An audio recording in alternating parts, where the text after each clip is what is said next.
हप्ता आता लवकरच जमा होणार आहे। महिला बालविकास मंत्री आदिती तटकरे यांनी ही माहिती दिली आहे।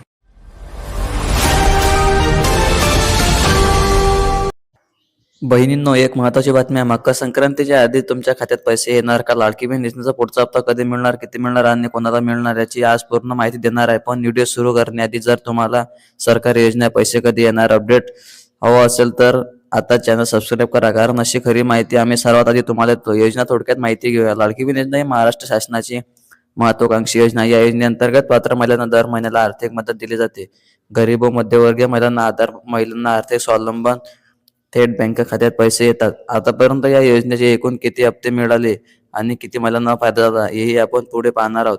आतापर्यंतचे हप्ते बहिणींनो, आतापर्यंत लाडकी बहीण योजनेचे एकूण 17 हप्ते वितरित झाले आहे। मागील हप्ता कधी मिळाला, किती रक्कम आली, थेट खात्यात जमा झाली का? अनेक बहिणींना SMS आला तर काहींना थेट DBT बँकेद्वारे आला। आता हे सगळं जाणून घ्यायचं आहे की सूत्राकडून मिळालेल्या माहितीनुसार सरकारचा प्रयत्न आहे की सणाच्या आधी महिलांच्या खात्यात पैसे जमा व्हावेत।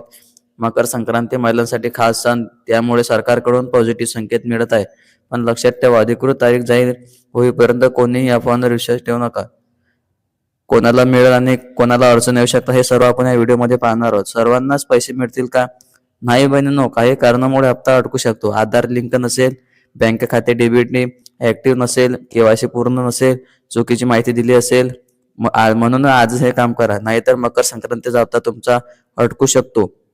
आता मी तुम्हाला स्टेप बाय स्टेप सांगतो की आधार कार्ड बँक खात्याशी लिंक आहे का तपासा, बँकेत जाऊन DBT ऍक्टिव्ह आहे का विचारा, मोबाईल नंबर खात्याशी लिंक असावा, KYC अपडेट असणे गरजेचं आहे। हे सगळं केलं तरच हप्ता खात्यात येईल। पैसे न आल्यास काय करावे? समजा मकर संक्रांतीनंतरही पैसे आले नाही तर ग्रामसेवक, नगरसेवक कार्यालय, महिला व बाल विकास विभाग, अधिकृत हेल्पलाईन एजंटला पैसे देऊ नका। कोणाच्या फसवणुकीला बळी पडू नका। सोशल मीडियावर काही लोक म्हणतात की योजना बंद होणार आहे, पैसे येणार नाहीत। बहिणींनो, हे सगळं खोटी बातमी आहे। सरकारकडून अशी कोणतीही अधिकृत माहिती झालेली नाही। ही योजना केवळ पैसे नाही तर महिलांना सन्मान आहे। घर चालवणारी बहीण, मुलांचं शिक्षण पाहणारी आई, स्वतःसाठी काहीच न मागणारी स्त्री, अशा प्रत्येक बहिणीसाठी ही योजना आहे। जर तुम्हाला आजचा व्हिडिओ उपयुक्त वाटला असेल तर लाईक करा, कमेंट करा आणि चॅनलला सबस्क्राईब करायला विसरू नका, कारण लाडकी बहीण योजना, शेतकरी योजना, पेन्शन अपडेट सगळ्यात आधी तुम्हाला इथेच मिळणार आहे। धन्यवाद आणि जय महाराष्ट्र।